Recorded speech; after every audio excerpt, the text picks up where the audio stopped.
The hammer fell with the kind of precision that made Dalton Fischer stop his horse mid-stride and forget entirely what he'd been riding out to check on that morning in the spring of 1882. A woman stood alone at his fence line, her auburn hair caught up in a practical bun, sweat already darkening the back of her simple cotton dress despite the early hour, and she was fixing the section of split-rail fence that had collapsed during last week's storm faster than his best ranch hand could have managed on a good day. She moved with an economy of motion that spoke of years of hard work, each strike of the hammer driving the nail home true, her left hand already reaching for the next board before the current one was fully secured. Dalton's gelding shifted beneath him, sensing his rider's sudden, intense focus. He'd owned the Double F Ranch for 6 years now, ever since his father had passed and left him the sprawling property outside Sioux Falls, South Dakota. In those 6 years, he'd seen his share of drifters, ranch hands, rustlers, and every manner of person the frontier could produce. But he had never seen a woman repair a fence with such skill, and certainly not alone on his property without so much as a "how do you do." She must have sensed his presence because she turned, shading her eyes against the morning sun that was climbing over the rolling prairie. Even from 30 yards away, he could see she wasn't startled, just curious. She set down her hammer and waited, one hand resting on the newly repaired post as if she had every right to be there. Dalton urged his horse forward, his mind racing through possibilities. He knew most of the families in the county, and while plenty of women could handle ranch work when necessity demanded it, this woman was working with a craftsman's touch.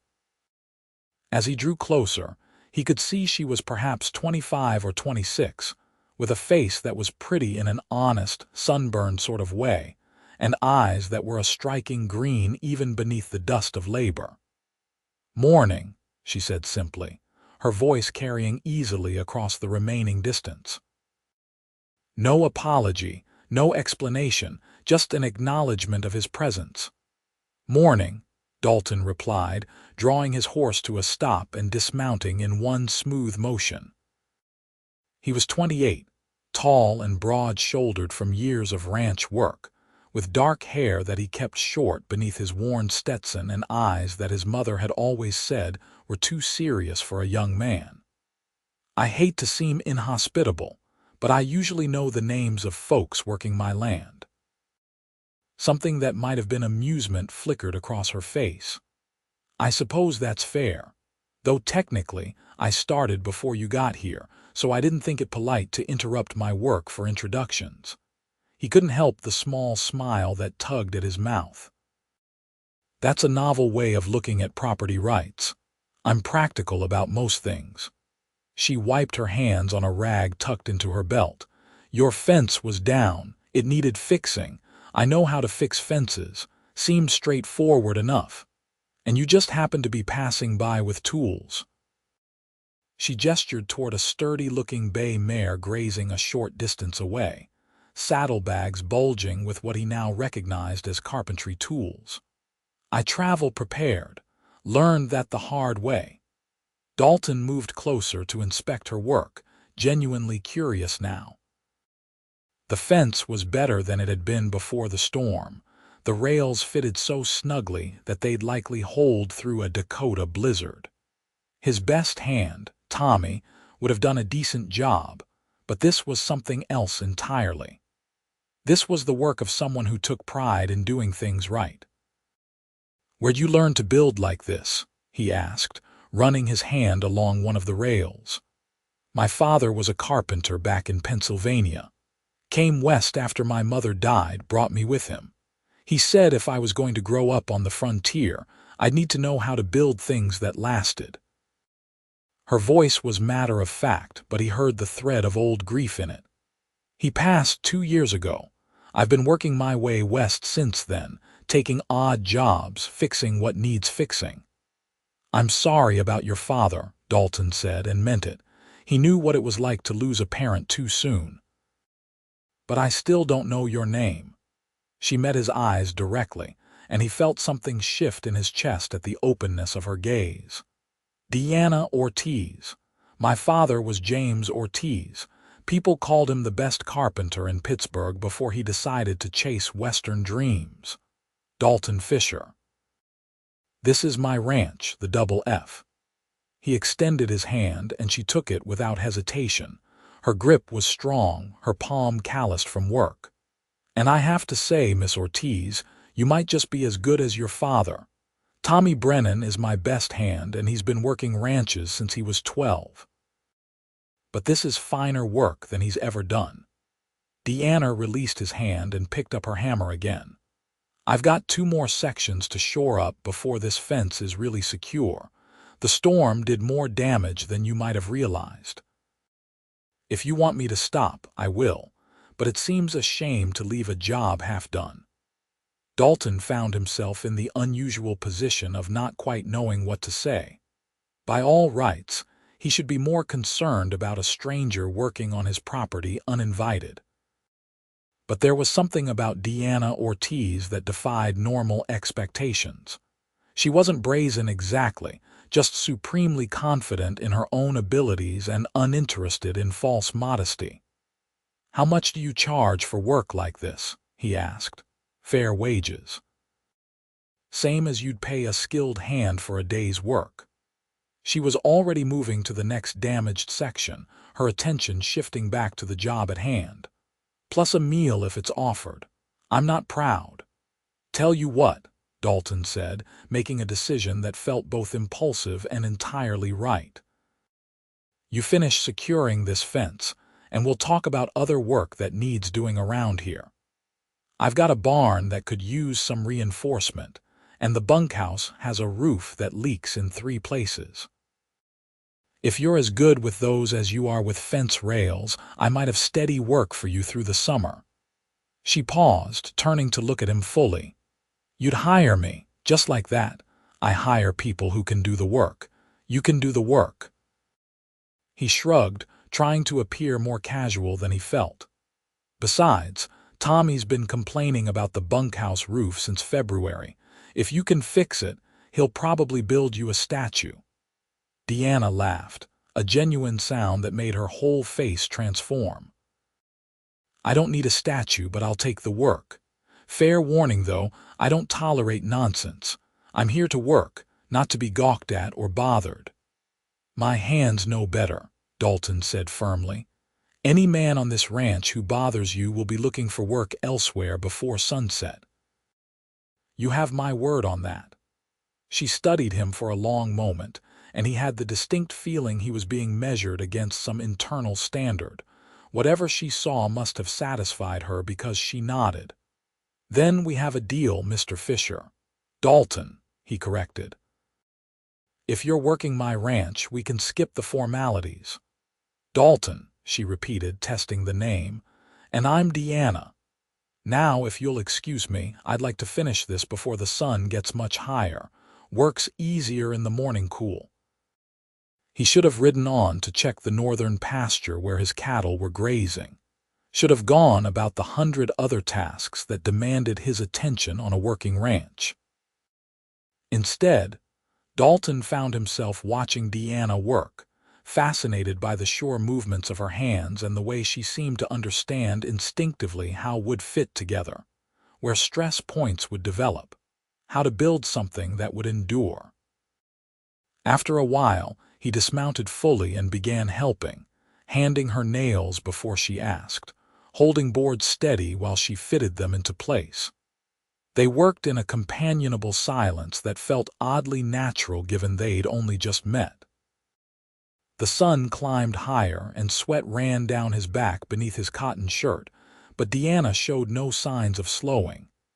"You've got a good eye for this," she said at one point, gesturing to how he was holding a particularly tricky corner piece. "Done much building?" "Some. Enough to know what I'm looking at when I see quality work." He adjusted his grip as she hammered the board home. "My father always said a ranch is only as good as its fences. Keep your boundaries clear and well-maintained, and half your problems solve themselves. Smart man. She moved to the final section that needed repair. This one's going to take some creative thinking. The post is cracked nearly through. We'll need to sister another post to it, or better yet, replace it entirely. Dalton examined the damage. She was right. The post was an accident waiting to happen. I've got treated posts in the barn. I can ride back and bring one. I'll come with you. Need to see what you've got for materials anyway if I'm going to be working here. She whistled sharply, and her mare lifted her head and trotted over obediently. Deanna gathered her tools with efficient movements and secured them in her saddlebags. They rode back toward the ranch buildings together, their horses falling into an easy parallel stride. The double F spread out before them, and Dalton found himself seeing it through fresh eyes, wondering what Deanna thought of the place. The main house was a sturdy two-story structure his father had built when he'd first claimed the land, with a wide porch and windows that caught the morning light. The barn was massive, built to shelter horses and equipment through Dakota's brutal winters. The bunkhouse stood beyond it, housing the 8 men who worked the ranch full-time. "How many acres?" Deanna asked. 2,000, give or take. We run about 500 head of cattle plus horses. It's a good-sized operation, but not so big that I don't know what's happening in every corner of it. He glanced at her. Most of the time, anyway, although apparently strangers can show up and start repairing my fences without me knowing. She grinned at that. I'm stealthy. You're something, he agreed, and realized with a start that he was flirting. When had that happened? He wasn't the type to be charmed easily. His late mother had despaired of him ever showing interest in any of the eligible women in Sioux Falls. He'd been too focused on building up the ranch, on proving he could manage what his father had left him. But there was something about Deanna Ortiz that cut through his usual reserve. Maybe it was the way she moved through the world with such confidence, or the skill in her hands, or simply the fact that she'd seen a problem and solved it without waiting for permission or approval. As they approached the barn, Tommy Brennan emerged from the main house, wiping his mouth with the back of his hand.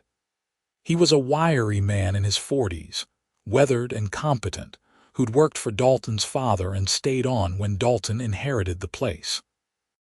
His eyes widened when he saw Deanna riding beside his boss. "Morning, Tommy," Dalton called. "We need one of those treated posts from the barn. Section 7's fence has a cracked support." Tommy nodded but kept his curious gaze on Deanna. "I was going to get to that this afternoon. No need. Miss Ortiz here has already done most of the work, and better than any of us could have managed." Dalton dismounted and helped Deanna down, a gesture of courtesy that felt natural even though he suspected she didn't need the help. "Tommy, this is Deanna Ortiz. She's going to be doing some carpentry work around here. Deanna, this is Tommy Brennan, my foreman." "Pleased to meet you," Deanna said, shaking Tommy's hand with the same firm grip she'd given Dalton. Tommy's weathered face split into a slow smile. "You're the one fixing our fence." "Well, I'll be." "Dalton, you should see what she's done. I rode past Section 7 earlier and nearly didn't recognize it." "I've seen it," Dalton said. "That's why I'm hiring her. Think you can show her where we keep the building supplies? I need to talk to Chen about the supply run to town." "Be happy to." Tommy gestured toward the barn. "Right this way, Miss Ortiz." Dalton watched them go, Tommy already chattering about all the projects that needed doing, and Deanna listening with the focused attention of someone genuinely interested. He should have felt satisfied about finding a solution to his maintenance problems. Instead, he felt an odd reluctance to let Deanna out of his sight, which was ridiculous given he'd only met her a few hours ago. He found Chen Wai, the ranch's cook and supply manager, in the kitchen of the main house. making notes for the weekly trip to town. Chen had come to South Dakota from California 5 years ago, one of the many Chinese immigrants who'd worked the railroads and then scattered across the West when the work dried up. He was an excellent cook and a better manager, keeping the ranch running smoothly in ways that often went unnoticed until something was needed, and Chen had already anticipated it. "We need anything special from town?" Dalton asked, snagging a biscuit from the basket on the table. Chen glanced up from his list. "The usual: flour, sugar, coffee, tobacco for the hands. I heard you brought someone back with you. Word travels fast. Tommy came through here 10 minutes ago looking for you, very excited about someone fixing fences." Chen's dark eyes were amused. "He said she's better than he is." "She is," Dalton confirmed. "Her name's Deanna Ortiz. She's going to be doing carpentry work around here for a while." "Ah," Chen made a note on his list. "Should I plan for an additional person at meals?" "Yes, and Chen, make sure the hands know she's here to work and that's all. Anyone who makes her uncomfortable answers to me." Chen nodded seriously. "Understood, though I think most of our men have better sense than that, the ones who won't work here long. That's what I'm counting on." Dalton grabbed another biscuit and headed back outside, suddenly eager to return to the barn, to wherever Deanna was. He found her in the barn storage area, examining the treated posts with Tommy hovering nearby like a proud parent showing off a talented child. Several of the other hands had gathered as well, drawn by curiosity and Tommy's enthusiastic descriptions of the fence work. "The grain on this one's better," Deanna was saying, running her hand along one of the posts. "It'll hold straighter under pressure. We'll use this one for Section 7. "That's exactly what I would have said," Tommy agreed eagerly. "See, boys, this is someone who knows her craft." Deanna looked slightly embarrassed by the attention but not displeased. When she caught sight of Dalton, something that might have been relief crossed her face. "Ready to finish that fence? Let's get to it." He helped her load the post onto a small wagon they used for hauling materials. "Tommy, can you spare Martinez to help us? That post is going to take 3 people to set properly." "I'll come myself," Tommy said immediately. "Been a while since I did proper carpentry work. Might learn something." They rode back out to Section 7 together, Tommy and Deanna discussing the intricacies of fence construction like old colleagues. Dalton listened, impressed by Tommy's immediate respect for Deanna's expertise, and by the way she shared her knowledge without condescension. She explained her thinking, showed Tommy techniques her father had taught her, and listened with genuine interest when Tommy described methods he'd learned over his decades of ranch work. Setting the new post was hard, hot work. They had to dig out the old cracked post, sink the new one deep enough to withstand Dakota's freeze-thaw cycles, and then brace it properly while Deanna fitted the rails. By the time they finished, the sun was directly overhead and all 3 of them were drenched in sweat. "That'll hold through anything short of a tornado," Tommy said with satisfaction, testing the fence's stability. "Miss Ortiz, you're an artist." "I'm a carpenter," Deanna corrected, but she was smiling. "But I appreciate the compliment." "It's nearly noon," Dalton said, checking the sun's position. "Chen will have lunch ready. You're welcome to join us in the main house." Deanna hesitated. "I don't want to impose. I can eat with the hands if that's more appropriate." "You'll eat in the main house," Dalton said firmly. Chen asked specifically how many to prepare for. "Besides, I want to talk to you about the other projects." They rode back together, Tommy splitting off to rally the other hands for the midday meal. Dalton led Deanna into the main house, suddenly aware of how the place must look to a stranger. He'd kept it neat since his mother had passed 3 years ago, but it had the spare functionality of a house maintained by someone who saw it primarily as a place to sleep between long days of work. "You can wash up there," he said, gesturing to the basin by the back door. "I'll do the same." They cleaned the worst of the dirt, and sweat from their hands and faces in companionable silence. Dalton found himself hyper-aware of Deanna's presence in his home. The way she moved through the space with easy confidence, the way a strand of auburn hair had escaped her bun and curled against her neck. Chen had set out a spread that would have fed twice their number: roasted chicken, fresh bread, butter, pickled vegetables, apple pie. Dalton gestured for Deanna to sit at the table, taking his own customary place at the head. "Your cook is very talented," Deanna said after the first bite. "This is wonderful. Chen's a treasure. I don't know what I'd do without him." Dalton poured them both water from the pitcher. "Now, about other work. That barn roof I mentioned is the most urgent.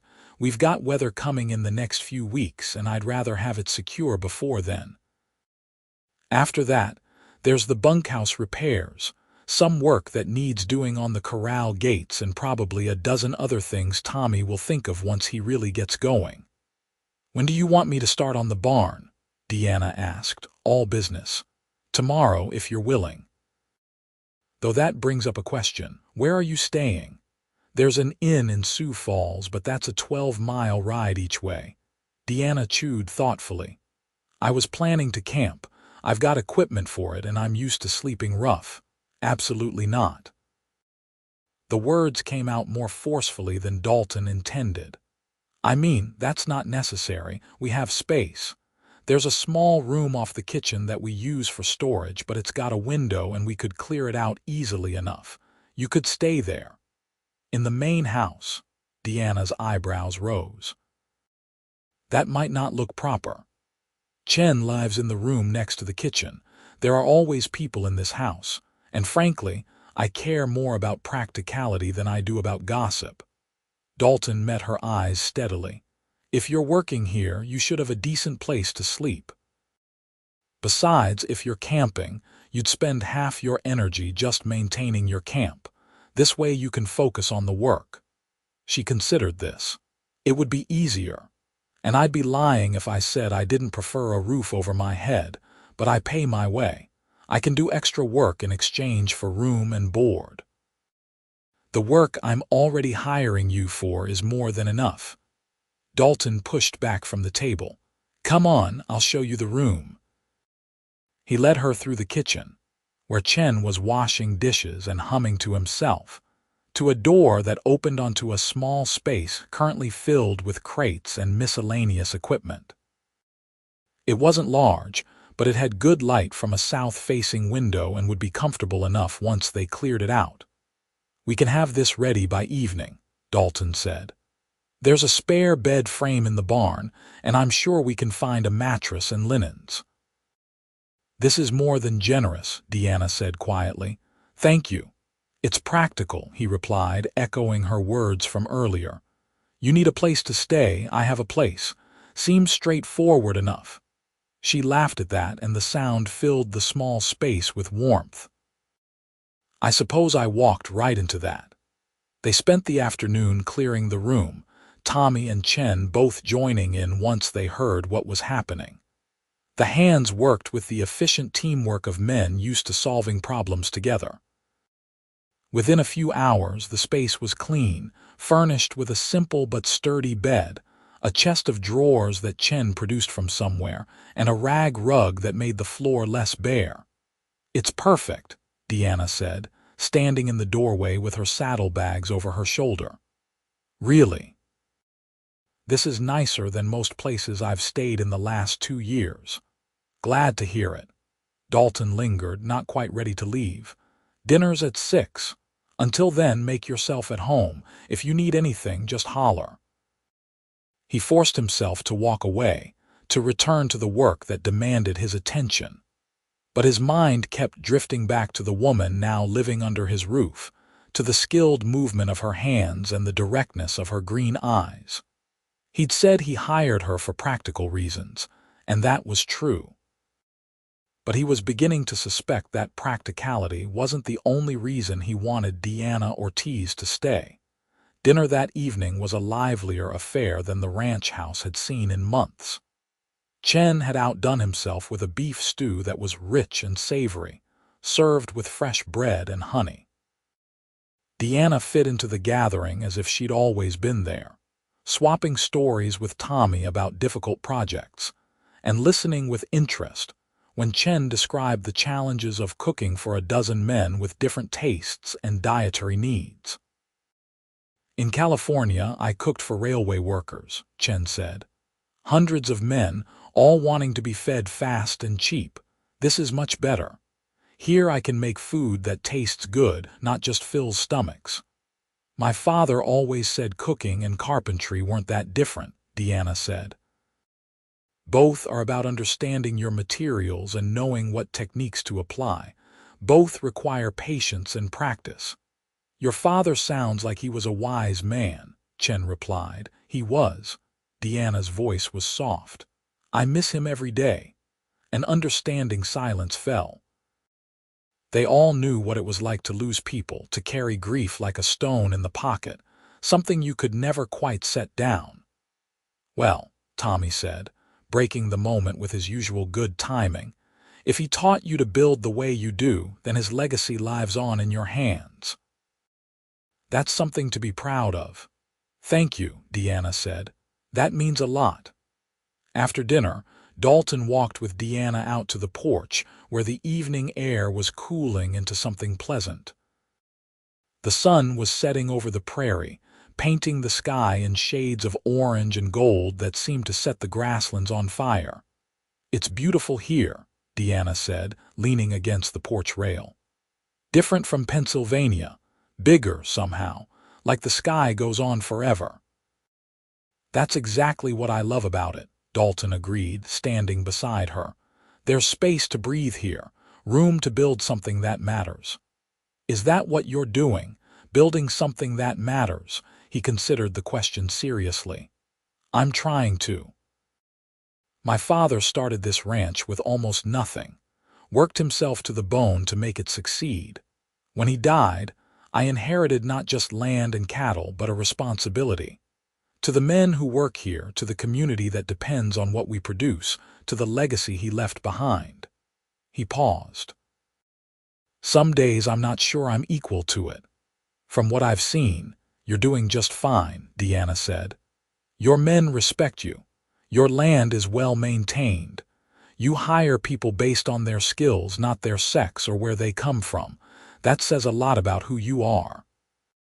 Her words warmed him in a way that had nothing to do with the evening heat. "What about you? What are you building?" "Right now, I'm just trying to survive." She said it matter-of-factly, without self-pity. "When my father died, he left me with skills but not much else.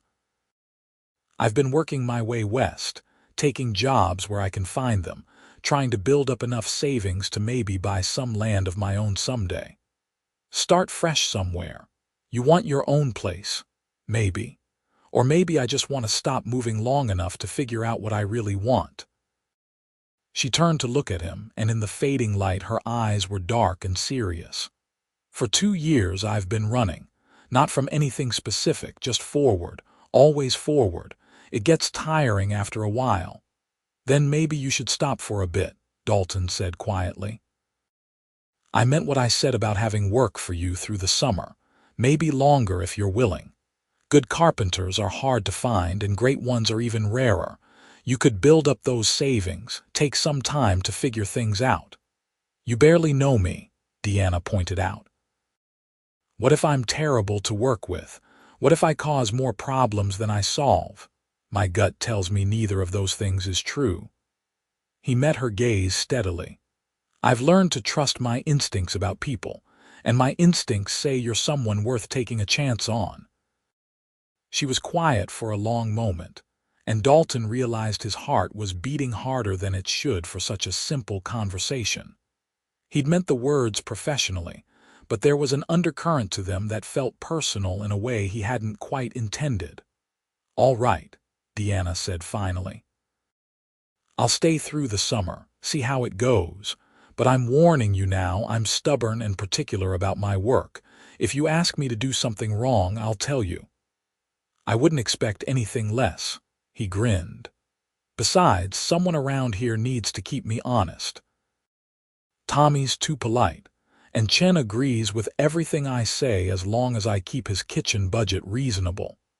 She laughed, and the sound seemed to ripple out across the darkening prairie. They stood together in companionable silence as the stars began to emerge, scattered like diamonds across the enormous sky. Dalton couldn't remember the last time he'd felt this content, this settled in his own skin. "I should let you rest," he said finally, though he was reluctant to end the moment. "Tomorrow will be a long day if we're starting on the barn roof. Thank you again, for everything." Deanna pushed away from the rail. "This is more than I expected when I started fixing your fence this morning." "It's more than I expected too," Dalton admitted. "But sometimes the best things are the ones we don't see coming." She smiled at that, a soft expression that made her face luminous even in the dim light, and then slipped back into the house. Dalton remained on the porch for a while longer, thinking about the strange turn his day had taken. This morning he'd been riding out to check a fence, thinking about cattle and grass and the 100 ordinary concerns of ranch life. Now there was a woman living in his house, a woman who challenged him and intrigued him in equal measure. He knew it was too soon to call what he felt anything more than interest. But it was interest of a kind he hadn't experienced before, sharp and immediate and impossible to ignore. Deanna Ortiz had walked into his life wielding a hammer and solving problems, and somehow in the space of a few hours, she'd become someone he wanted to know better, someone whose presence made his ranch house feel more like a home than it had in years. The sun had fully set now, the prairie settling into its nighttime rhythms. Somewhere in the distance, a coyote called and another answered. Dalton finally went inside, checking the doors and windows out of habit, banking the fire for the night. As he passed Deanna's room, he saw lamplight glowing beneath the door and heard the soft sounds of her settling in. He went to his own room and lay awake for a long time, thinking about green eyes and skilled hands, and the way Deanna had looked at his land with appreciation, rather than just seeing something to be used. He thought about her father, teaching her carpentry in the belief that skills would see her through whatever the frontier threw at her. He thought about his own father, building this ranch from nothing and trusting Dalton to carry it forward. And he thought about the months ahead, working beside Deanna, watching her bring her particular magic to every project she touched. The prospect filled him with an anticipation that went beyond mere practical concerns about roof repairs and fence maintenance. He'd told her he trusted his instincts about people. What he hadn't said was that his instincts were telling him Deanna Ortiz was going to change his life in ways he couldn't yet imagine. It was a presumptuous thought given they'd only just met. But it felt true all the same, settling into his chest with the weight of certainty. Morning came early on a ranch. Dalton was up with the dawn, as always, but when he emerged from his room he found Deanna already in the kitchen, helping Chen prepare breakfast. She changed into worn work pants and a loose cotton shirt, her hair braided back severely, ready for the day's labor. "Morning," she said cheerfully. "Hope you don't mind. I'm used to earning my keep, and Chen mentioned he could use help with the breakfast biscuits." "I never turn down help," Chen said, expertly flipping eggs in a large skillet. "Though I must say, Miss Ortiz makes biscuits that rival my own. My father insisted I learn to cook as well as build, said a person who could only do one thing would starve half the time." "Wise man indeed," Chen agreed. Dalton poured himself coffee and watched the easy collaboration between them. Deanna moved through the kitchen with the same efficient grace she brought to carpentry, her hands quick and sure as she shaped the biscuit dough. Chen gave her space but offered suggestions, the two of them falling into a rhythm that spoke well of both their characters. Breakfast was a hearty affair, the ranch hands filing in to fill their plates before heading out to their various tasks. Several of them made a point of greeting Deanna, their manner respectful and curious. Dalton watched carefully, ready to intervene if anyone crossed a line, but his men behaved exactly as he'd hoped they would. After breakfast, Dalton and Deanna headed to the barn to assess the roof situation. Tommy joined them, along with two of the younger hands, Jake and Sam, who were eager to learn from someone with Deanna's skills. "The main issue is here," Tommy said, pointing to a section where water damage was clearly visible even from the ground. "The shingles are shot, and I suspect the underlayment is compromised too. It's leaked through to the loft in 3 places." Deanna climbed the ladder to the roof with the confidence of someone who'd spent time working at heights. Dalton followed, Tommy right behind him. From the roof, the full extent of the problem became clear. The damage was worse than Dalton had realized. A significant section of shingles rotted through, and the wood beneath showing signs of decay. "You've got 2 choices," Deanna said, walking carefully across the roof to examine the worst areas. "We can patch this section, which will buy you maybe another year or 2. Or we can tear out everything that's damaged and do it right, which will last you 20 years but take more time and materials." "What would you recommend?" Dalton asked. "Do it right. It'll cost more now, but you'll save money and headaches in the long run. Plus, once we've got the damaged section replaced, we should inspect the whole roof and replace any questionable shingles while we're at it. No point in letting small problems become big ones." "That makes sense," Dalton agreed. "How long do you think it'll take, with this crew?" Deanna glanced at Tommy, Jake, and Sam. "If everyone works hard and we don't run into surprises, maybe a week for the main repairs and another few days for the full inspection and touch-ups, provided the weather holds. Let's do it." Dalton made the decision easily. Deanna was right. Better to solve the problem completely than to keep patching it and hoping for the best. "What do we need?" They spent the rest of the morning making lists and taking measurements. Deanna explained what materials they'd need, showed the younger hands how to identify damaged wood versus what could be saved, and outlined the work process so everyone understood their role. She was a natural teacher, patient but exacting, willing to explain her reasoning but firm about doing things correctly. "Why do we need to replace the underlayment too?" Jake asked at one point. "Seems like the shingles would be enough." "The shingles are your first line of defense against rain," Deanna explained. "But wind can drive water under them, especially in a storm. The underlayment is your backup, a waterproof layer that keeps moisture from getting to the wood even if the shingles fail. Skip it and you're just asking for rot and leaks down the line. So it's like how we double-check the fence posts," Sam said. "Make sure there's something solid holding things up even if the first layer has problems." "Exactly." Deanna nodded approvingly. "You've got the right idea. Good work is about building in redundancy, making sure one failure doesn't bring down the whole structure." By noon, they had a solid plan and a comprehensive list of materials. Dalton sent Tommy into Sioux Falls with Chen to purchase what they'd need, along with instructions to spare no expense on quality. If they were doing this right, they'd do it with the best materials available. With the others gone, Dalton and Deanna set about preparing the worksite, clearing the barn loft of stored hay and equipment that might be damaged by falling debris. It was hot, dusty work, but they settled into it with the same easy partnership they'd found the day before.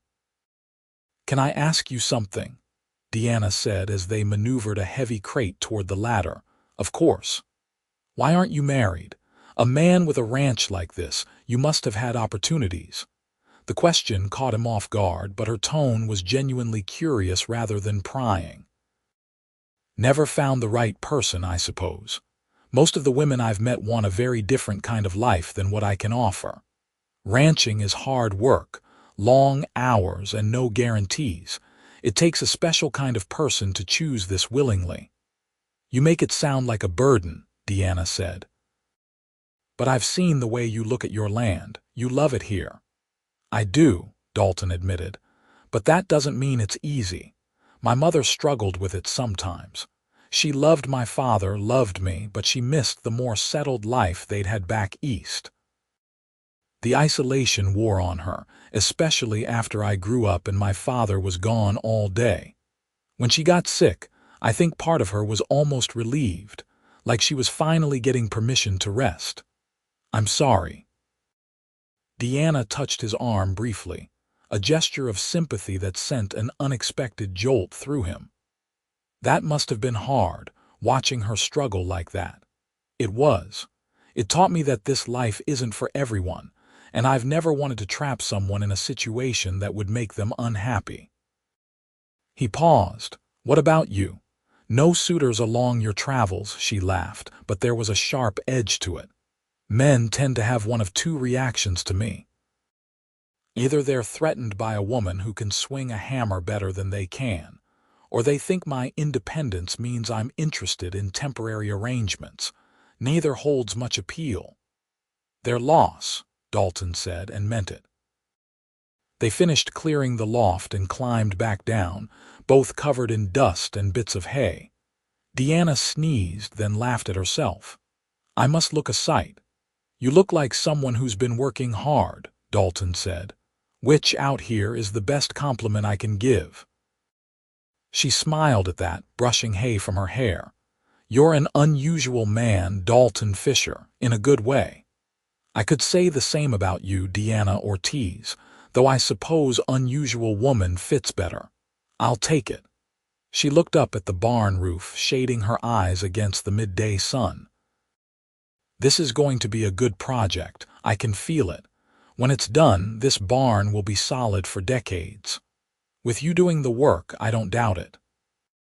Dalton found himself caught again by the way the sun brought out red highlights in her hair, by the capable set of her shoulders and the determination in her eyes. He was staring and he knew it, but he couldn't quite bring himself to look away. Deanna met his gaze and something passed between them, a spark of recognition that was part attraction and part something deeper. A sense that they understood each other in ways that went beyond words. "We should probably get cleaned up before lunch," she said finally, but she didn't move and neither did he. "Probably," Dalton agreed. They stood there another moment, the air between them charged with possibility. Then Chen's voice called from the house, announcing that lunch was ready, and the spell broke. They walked back together, not quite touching but close enough that Dalton was intensely aware of her presence beside him. Over the next few days, they fell into a routine.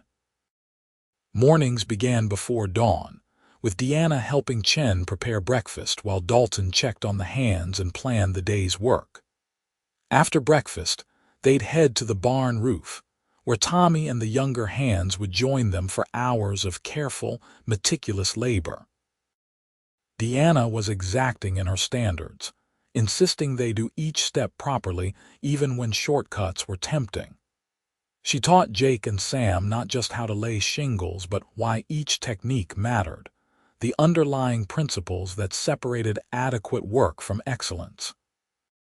Tommy, despite his decades of experience, deferred to her expertise with good grace, recognizing that she understood this particular craft better than he did. "You're good with the young ones," Dalton observed one afternoon, watching Deanna demonstrate proper hammering technique to Sam for the third time without a trace of impatience. "Teaching is part of craftsmanship," she replied. My father said if you can't pass on what you know, the knowledge dies with you. That's a waste. He taught you well. He tried to. She set down her hammer and wiped sweat from her forehead. Some days I wish I'd listened better, paid more attention. There are gaps in my knowledge, things he would have taught me if we'd had more time. You could have fooled me. I haven't seen any gaps yet. They're there. I know enough to get by, to do good work. But mastery, that takes decades, and I only had 15 years with my father before he decided to chase his Western dream, and 2 more after that before he died. There's so much I still don't know. Dalton heard the frustration in her voice, the grief that still sat close to the surface. So you'll learn. You've got time and you've got a good foundation. The rest will come. You sound very confident about that. I am. You're one of the most capable people I've ever met, Deanna. You'll figure it out. She looked at him, and he saw vulnerability beneath her usual confidence. Thank you. That means more than you probably realize.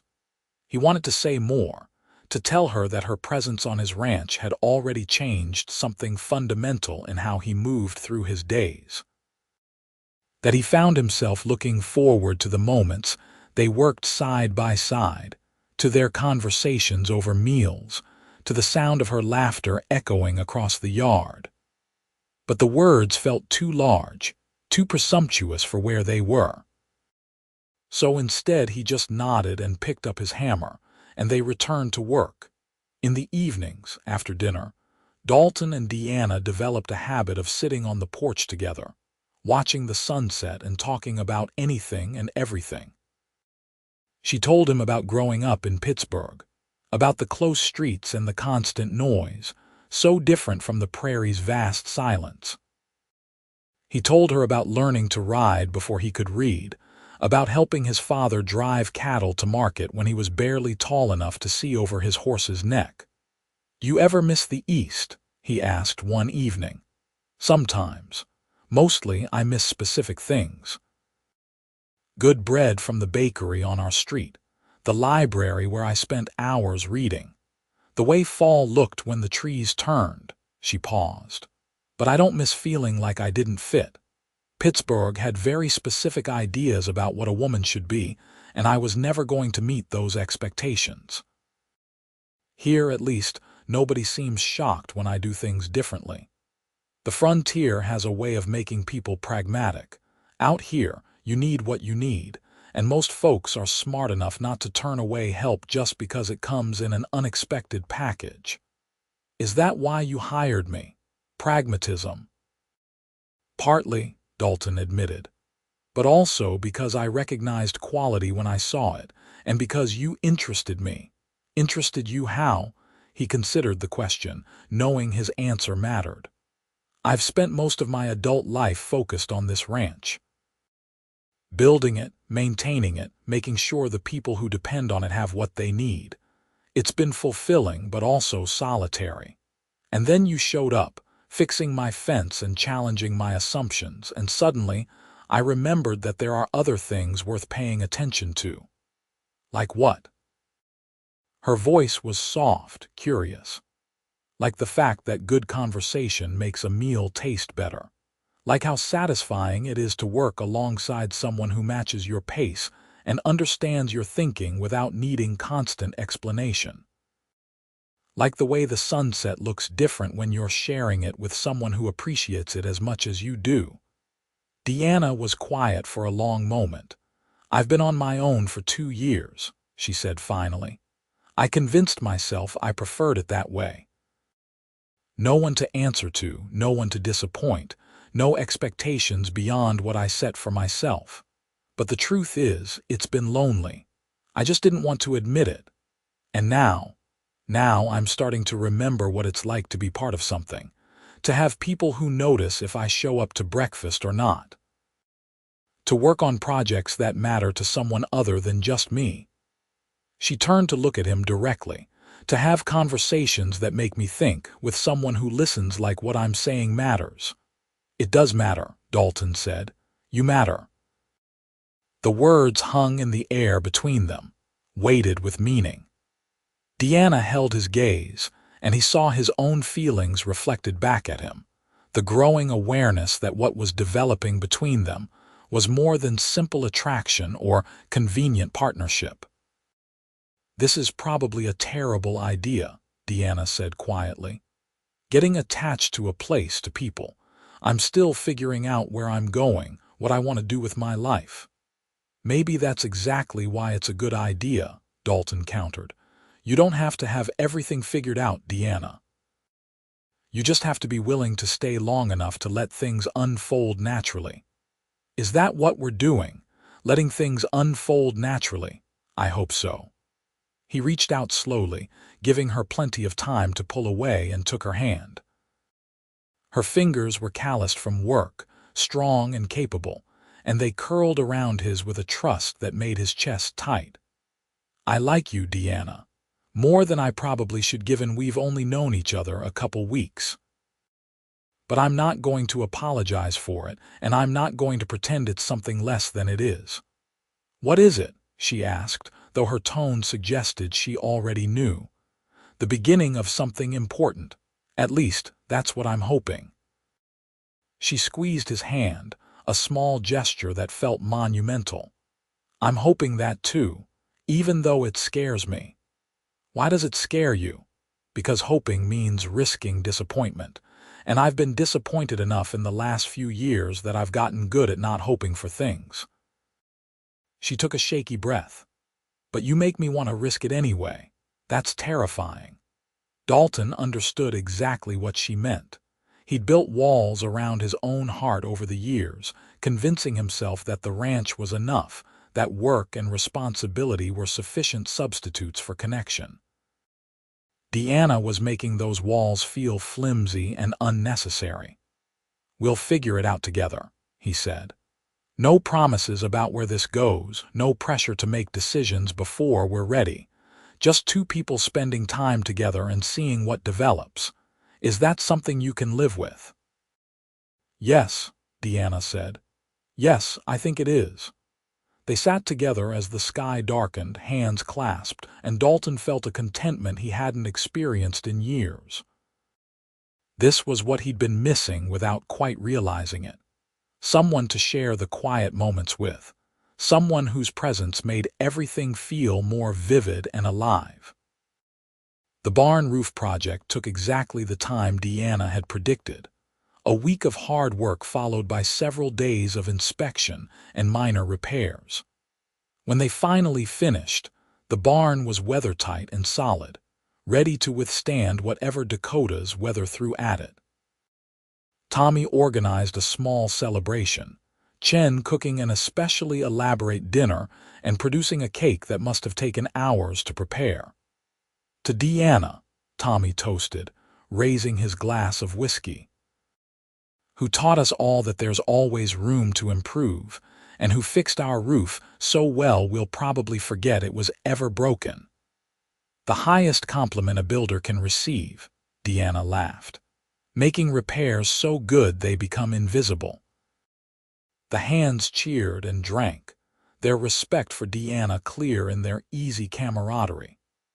She'd won them over completely through competence and character, and Dalton felt a fierce pride watching her joke and talk with his men as if she'd always been part of the ranch family. Later, when the celebration had wound down and most of the hands had returned to the bunkhouse, Dalton walked Deanna out to see the barn by moonlight.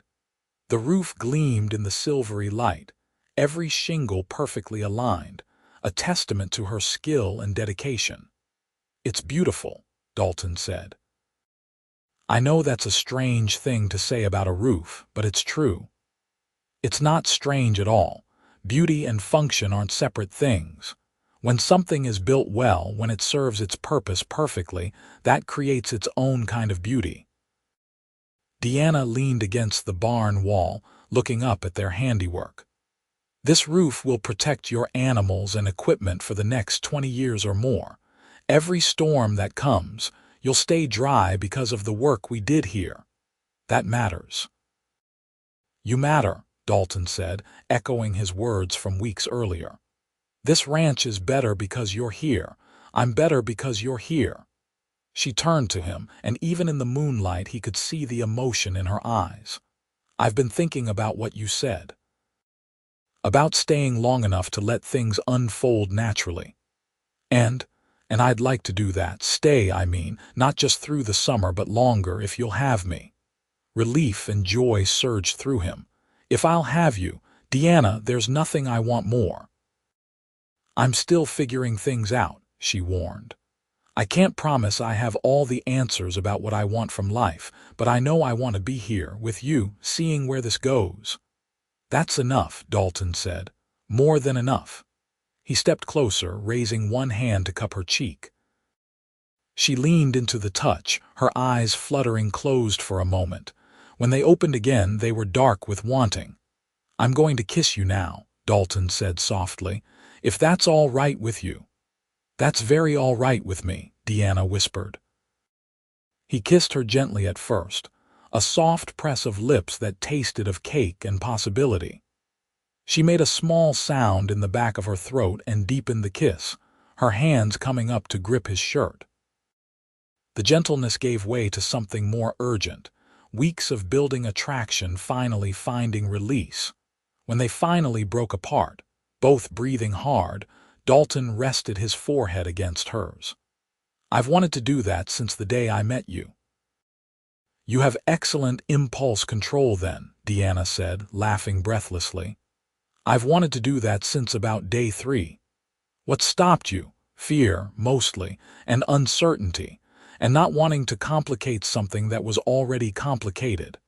She pulled back enough to meet his eyes. "But it's already complicated, isn't it? So we might as well be honest about it." "Honesty sounds good to me." He took her hand, threading his fingers through hers. "I'm falling in love with you, Deanna Ortiz.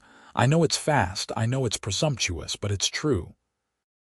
You can do whatever you want with that information."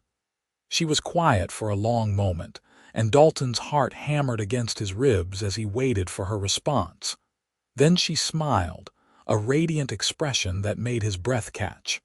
"I'm falling in love with you too," she said. "Against my better judgment and all my instincts for self-preservation. But there it is. I love you, Dalton Fischer." He kissed her again, longer this time, trying to pour everything he felt into the connection between them. When they finally returned to the house, hands clasped and shoulders brushing, Dalton felt like he was walking on air. The future, which had seemed so predictable just weeks ago, had opened up into something full of promise and possibility. Over the following weeks, their relationship deepened naturally. They continued to work together on ranch projects, Deanna moving from the bunkhouse repairs to the corral gates to a dozen other tasks that had been neglected for lack of someone with her skills. But now their partnership had an additional dimension: stolen kisses in the barn and long conversations that stretched into the night, and the simple pleasure of existing in each other's presence. The hands noticed, of course, but their reaction was universally positive. Tommy appointed himself an unofficial matchmaker, creating reasons for Dalton and Deanna to work together even when it wasn't strictly necessary. Chen started making Deanna's favorite foods and leaving knowing looks when Dalton lingered too long in the kitchen. Even the younger hands seemed pleased, as if Deanna's romance with their boss confirmed her permanent place in their ranch family. Summer ripened into full heat, the prairie grass turning gold beneath the relentless sun. The cattle grew fat on good grazing, and the ranch prospered. Dalton had never been happier, his days full of honest work and his evenings full of Deanna's presence. One evening in late July, as they sat on the porch watching heat lightning flicker on the horizon, Deanna said, "I've been thinking about the future." "Oh." Dalton tried to keep his voice casual, but his heart rate picked up.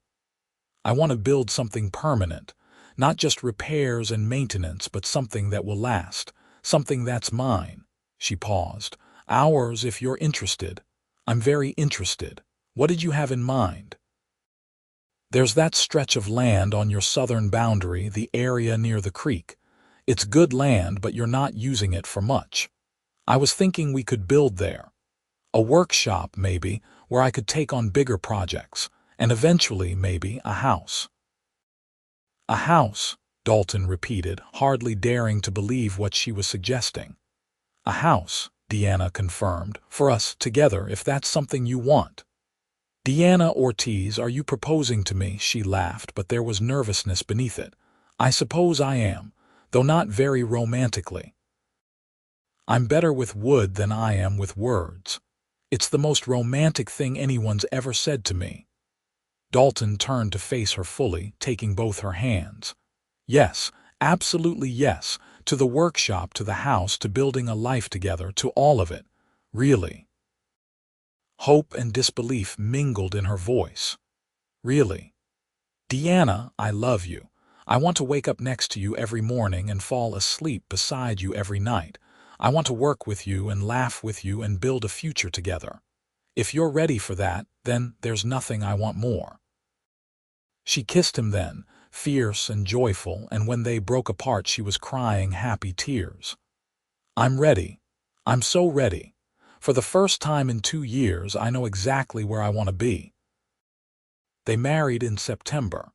A simple ceremony in Sioux Falls with the ranch hands as witnesses and Chen providing a wedding feast that became legendary in local memory. Deanna wore a dress she'd made herself, simple but elegant, and Dalton wore his best suit and couldn't stop smiling. Tommy stood as his best man, beaming with pride, and if Chen got a little misty-eyed during the vows, no one was rude enough to mention it. The reception was held at the ranch, with music and dancing that lasted well into the night. The neighboring ranchers came, bringing gifts and good wishes, and if some of them were initially surprised by the match, Dalton's obvious happiness and Deanna's warm competence quickly won them over. "She's good for you," Martha Henderson, wife of the nearest neighbor, told Dalton as they watched Deanna laugh at something Tommy was saying. "I haven't seen you this light in years." "She's the best thing that's ever happened to me," Dalton agreed.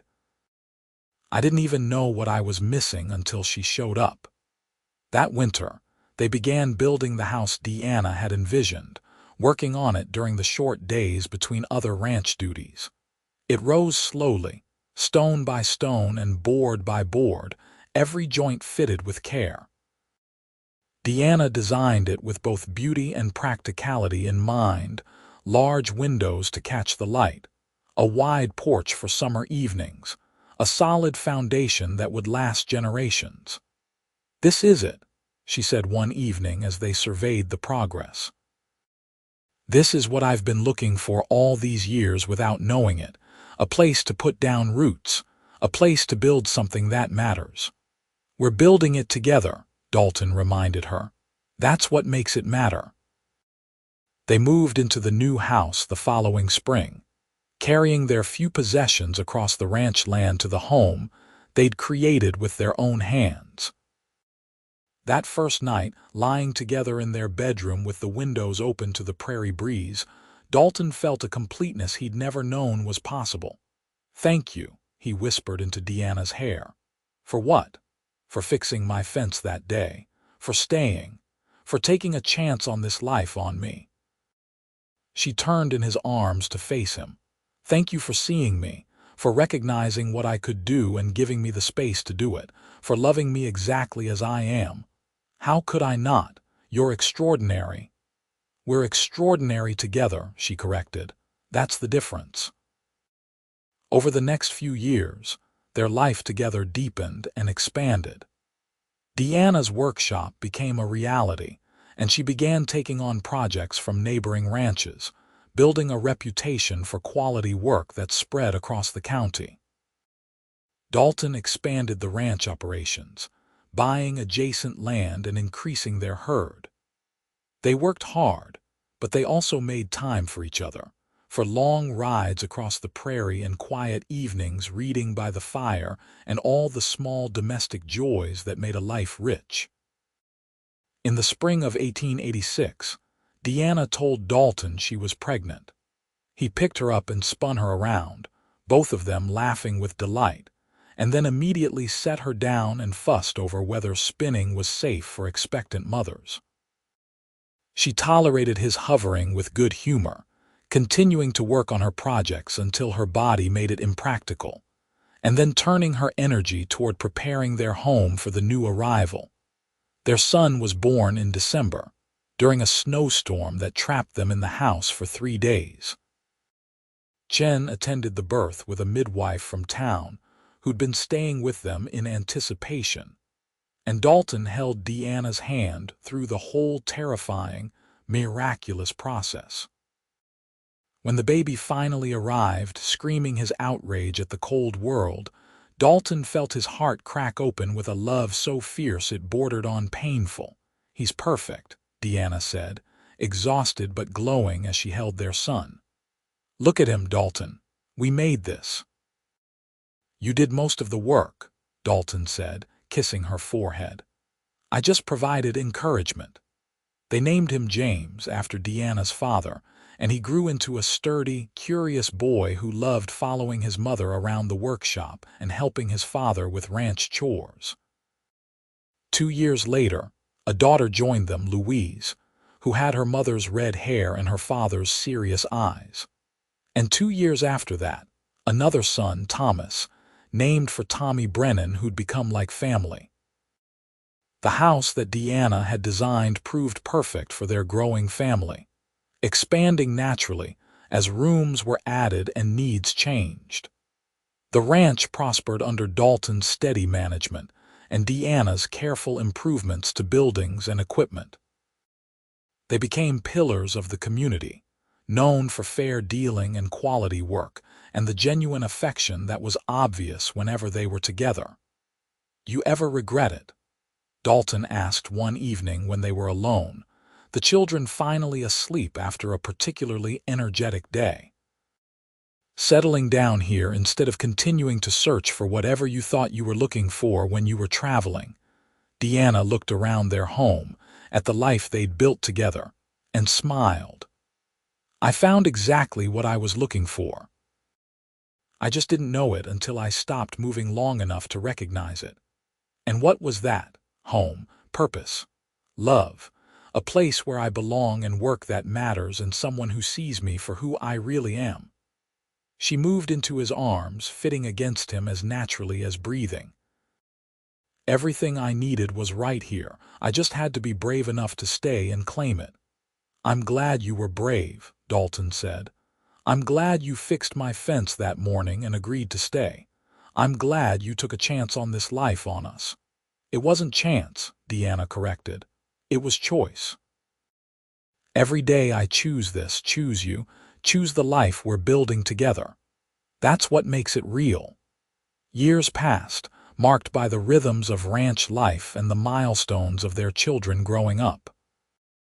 James developed his mother's talent for building and his father's head for business, taking on more responsibility at the ranch as he matured. Louise proved to have a gift for working with horses, training them with patience and intuition that amazed everyone who saw her work. Young Thomas showed signs of inheriting both parents' stubbornness, determined to do everything himself and never accepting help until he'd exhausted every other option. Dalton and Deanna grew older together, their love deepening into something steady and unshakable. They had disagreements, of course, moments of frustration and misunderstanding. But they'd learned how to navigate conflict with honesty and respect, and they always came back to the fundamental truth that they were better together than apart. On their 20th anniversary, Dalton took Deanna back to the section of fence where they'd first met. It had been repaired and replaced several times over the years, but he always made sure someone maintained it carefully, keeping it in perfect condition as a tribute to where their story had begun. 20 years, Deanna marveled, running her hand along a fence rail. "It feels like yesterday and a lifetime ago at the same time." "I still remember the first moment I saw you," Dalton said. The way you moved, so sure and capable. The way you looked at me like I was the one who needed to explain himself, not you. I knew right then that you were going to change my life. Did you know you'd fall in love with me? Not consciously, but some part of me must have recognized it. Why else would I have been so determined to learn your name before sundown? He pulled her close, breathing in the familiar scent of her hair. Best decision I ever made, stopping to talk to you that day. Best decision I ever made, staying to answer, Deanna replied.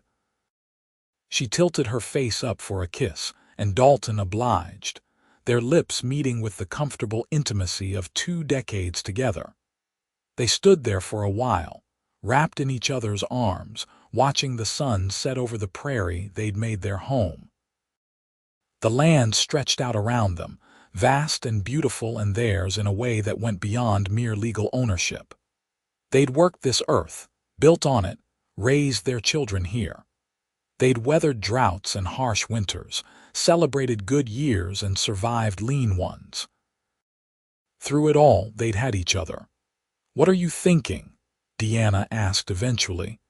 "That I'm the luckiest man alive, that I get to spend every day with someone I love and respect and admire. That we've built something real and lasting, not just in terms of buildings and fences, but in terms of family and love and partnership." He paused. "And that I'm grateful, every single day, that you decided to fix my fence that morning." "I'm grateful you stopped to ask my name," Deanna said. "I'm grateful you saw past what I was doing to who I was. I'm grateful you gave me a chance when you had no reason to trust me." "I had every reason to trust you. Your work spoke for itself. Maybe, but you trusted more than my work. You trusted me, the person. That made all the difference." They made their way back to the house as twilight deepened, walking slowly, hands clasped. The lights were on, warm and welcoming, and they could hear their children's voices inside, probably arguing about something trivial. It was the sound of home, of life continuing in all its messy, beautiful reality. The years continued to pass, each one adding layers to their shared history. James married a schoolteacher from town, bringing her to live at the ranch, and eventually taking over more of the daily operations as Dalton gradually stepped back. Louise married a horse breeder from Montana, moving there but visiting often with stories of their growing operation. Thomas went east to study engineering, using the principles his mother had taught him to design bridges and buildings that made both parents swell with pride. Dalton and Deanna became grandparents, delighting in the next generation while appreciating that they could hand the children back when the energy required exceeded their supply. They remained active on the ranch, though their roles shifted toward advisory rather than hands-on labor. Deanna still took on special projects in her workshop, building pieces that were sought after across the region. Dalton still rode out to check on the land most mornings, though he no longer pushed himself to work sunrise to sunset. "We've had a good life," Deanna said one evening as they sat on their porch, a ritual they'd maintained through all the years of their marriage.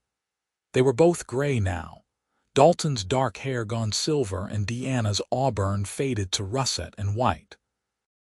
But her eyes were still the same striking green, and his were still serious and warm when they looked at her. "The best life," Dalton agreed. "I wouldn't change a single moment of it. Not even the hard parts. The drought in 1891, that winter when Thomas got so sick we thought we'd lose him. Not even those. They're part of the story, part of what made us who we are." He reached over and took her hand, his thumb rubbing the familiar calluses that had never entirely faded. "Every moment, good and bad, led us here. To this place, this life, this love. I'd live through all of it again if it meant ending up right here with you." "That's the most romantic thing you've ever said to me," Deanna said, her voice thick with emotion.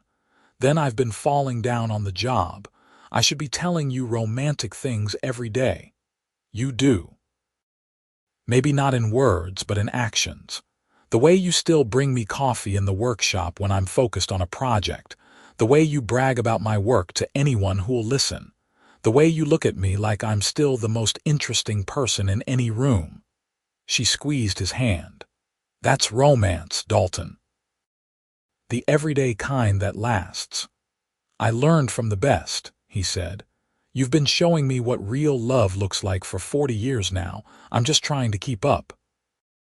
They'd been married 40 years by then, a milestone that prompted a large celebration organized by their children and attended by what seemed like half the county. People came from miles around to honor them, sharing stories and raising toasts to their enduring partnership. Dalton and Deanna sat at the center of it all, overwhelmed by the outpouring of affection and respect. Speech, someone called, and the cry was taken up by others until Dalton had no choice but to stand. I'm not much for speeches, he began, then had to pause as laughter rippled through the crowd. All right, that's fair. I suppose I've given a few in my time, but this one's important, so I'll try to make it good. He looked down at Deanna, who smiled up at him with tears in her eyes.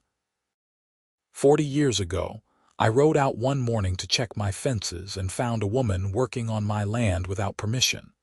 She was fixing the damage from a storm, doing it faster and better than my best hand could have managed. I knew right then that I had to learn her name before sundown. And did you? Someone called, generating more laughter. I did. Her name was Deanna Ortiz, and she was the most capable, most stubborn, most extraordinary person I'd ever met. She agreed to work on my ranch for the summer, fixing things that needed fixing. What I didn't know was that she'd end up fixing me too. All the broken parts I didn't even realize I had, all the empty spaces I'd convinced myself were fine. His voice roughened with emotion. She made me whole. She made my house a home. She gave me a family and a partnership and a love that sustained me through every challenge and celebrated with me through every triumph. He held out his hand to Deanna, who rose and joined him. I've been blessed beyond measure to spend 40 years with this woman. To work beside her, to raise children with her, to build a life that means something. If I could go back to that morning when I first saw her, I'd do it all exactly the same. Because every moment, every choice, every challenge led me here. To this place, to this love, to this extraordinary life we've shared. The crowd erupted in applause, and Deanna threw her arms around Dalton's neck, kissing him soundly while their children and grandchildren cheered. It was a perfect moment, crystalline in its joy, and Dalton tried to memorize every detail so he could hold onto it forever. Life, of course, continued. There were more grandchildren and eventually great-grandchildren. Dalton and Deanna watched their family tree branch and grow, taking pride in each new addition. They remained active as long as their bodies allowed, gradually slowing but never quite stopping. The ranch stayed in the family, each generation adding their own touches while respecting the foundation that had been laid. On a spring morning much like the one when they'd first met, now many decades later, Dalton and Deanna walked out to the section of fence that had started it all. They were old now, moving slowly, supporting each other as they navigated the terrain they'd crossed countless times before. But their spirits remained young, their love as fresh and vital as it had been when it first bloomed. "You remember what you said to me that first day?" Deanna asked. "When you rode up and found me working, I said I hate to seem inhospitable, but I usually know the names of folks working my land." Dalton smiled at the memory. "You looked at me like I was the one trespassing. You were interrupting important work," Deanna said primly, then laughed. "I was so determined to prove I could do anything a man could do, and you just accepted it like it was the most natural thing in the world.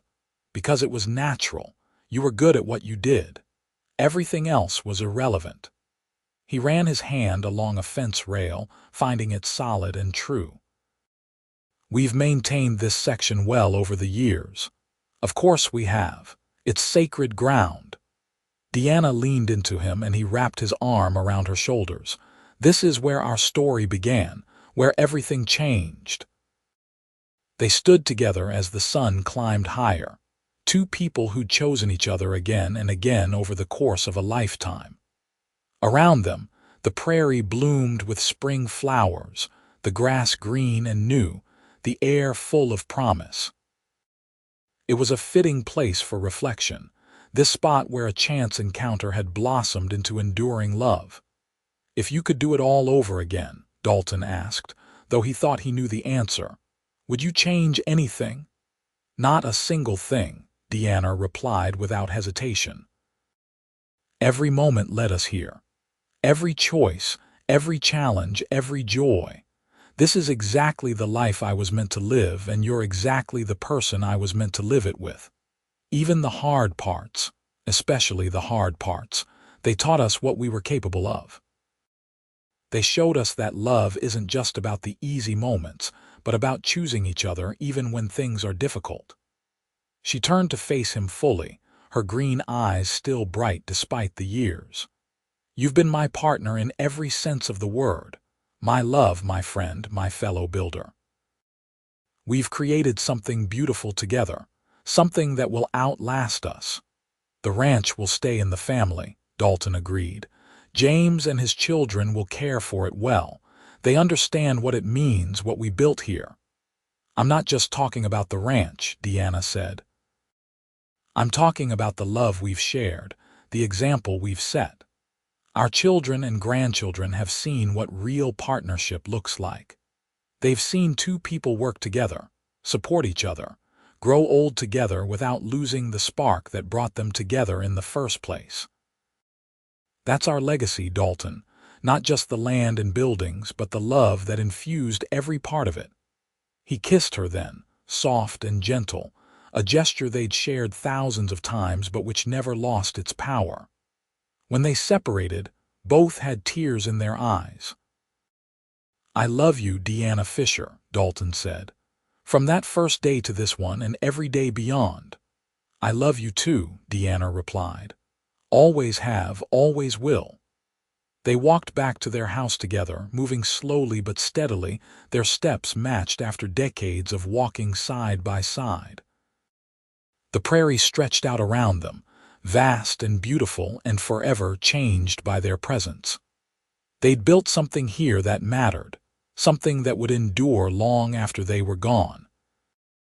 That night, lying together in the bed they'd shared for more than 50 years, Dalton held Deanna close and felt grateful, beyond measure. Grateful for the morning she'd shown up unannounced to fix his fence. Grateful that he'd stopped to learn her name. Grateful for every day they'd been given together, every challenge they'd overcome, every joy they'd shared. What are you thinking? Deanna murmured, half asleep. That I'm the luckiest man who ever lived, Dalton replied, and that I'd do it all again in a heartbeat. She smiled against his chest. Me too. Every single moment. They drifted off to sleep together, two souls so intertwined that it was impossible to tell where one ended and the other began. Outside, the prairie night settled in, peaceful and eternal. The fence that had brought them together still stood strong, maintained with love and care, a testament to the life they'd built from that one chance encounter. And in the morning, when the sun rose over the land they'd made their own, it illuminated not just property and buildings, but a legacy of love that would echo through generations. Because Dalton and Deanna hadn't just fixed fences and built structures. They'd created something far more enduring, a partnership based on respect, trust, and the kind of deep, abiding love that transforms everything it touches. Their story wasn't remarkable because it was dramatic or filled with grand gestures. It was remarkable because it was real. Two people who'd chosen each other, who'd built a life together through hard work and dedication, and the daily choice to love even when it was difficult. They'd proven that the best love stories aren't about fate or destiny, but about two people deciding, again and again, that they're better together than apart. And that was their true legacy. Not just the ranch or the family or the work they'd accomplished, but the proof that love, real love, was about showing up every day and choosing partnership. About seeing someone truly and loving them not despite their quirks and complications, but because of them. About building something that lasted not because it was easy, but because it mattered. The fence stood strong, maintained through the years with care and attention. And inside the house, Deanna had designed, and they'd built together. Love continued to flourish, passed down through generations who understood that the best things in life are worth working for, worth fighting for, worth choosing every single day. Dalton and Deanna had found each other because she'd fixed his fence faster than his best hand, and he'd needed to know her name before sundown. What had started as curiosity had blossomed into love, and what had started as love had grown into a lifetime of partnership and joy.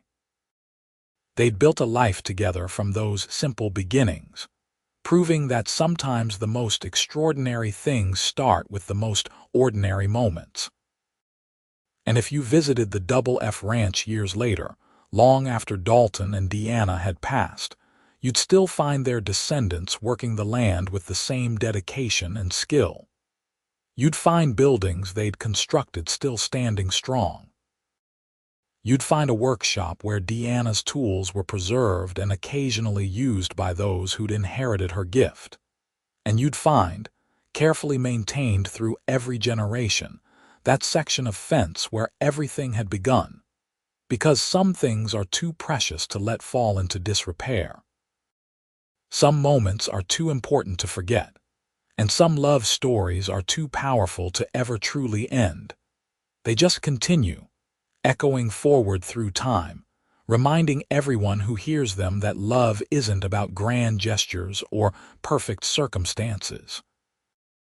It's about two people seeing each other truly, choosing each other freely, and building something together that's stronger than anything they could have created alone. That was the story of Dalton Fischer and Deanna Ortiz. A cowboy and a carpenter who met one spring morning and built a love that lasted through the seasons of their lives and beyond, into eternity. It was a story worth telling, worth remembering, worth carrying forward as a reminder of what's possible when two people are brave enough to stay, to build, to love without reservation. And in the end, that was enough. More than enough. It was everything.